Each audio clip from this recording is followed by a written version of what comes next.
Since her active service ended in 1971, the Queen Mary has been anchored at Long Beach, America, and is open as a museum.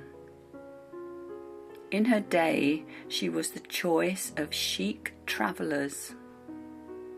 Between March 1940 and September 1946, she served as a troop ship.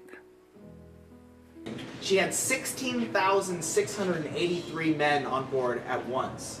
This is a record that still stands to this day, probably will never be broken. It's hard to imagine any kind of scenario where this record would need to be broken. But as you can see, all these men were packed onto the ship. It's not like they came out here to take a photograph.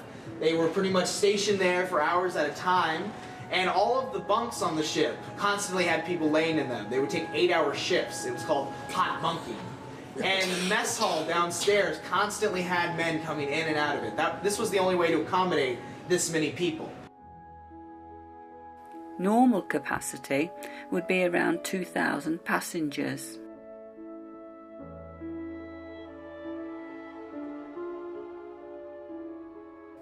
The Queen's Saloon was once a hive of evening entertainment.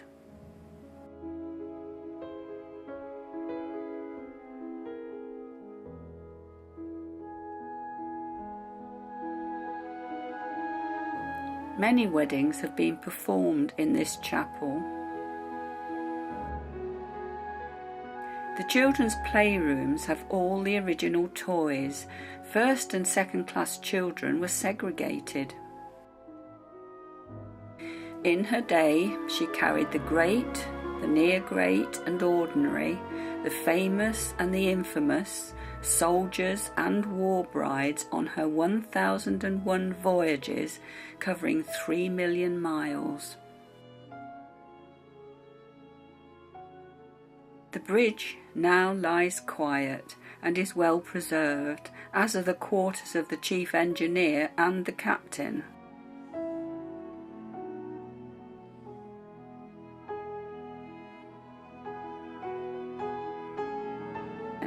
All the passenger information and menus were printed on board daily.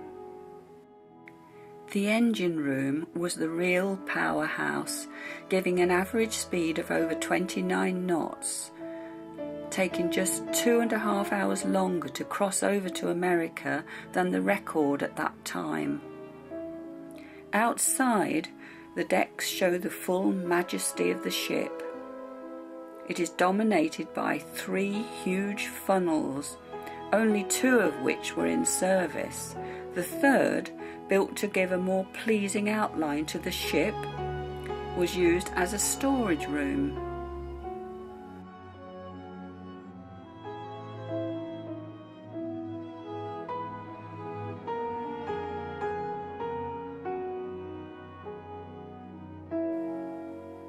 Now the engines lie quiet, so the Queen Mary cannot sail again.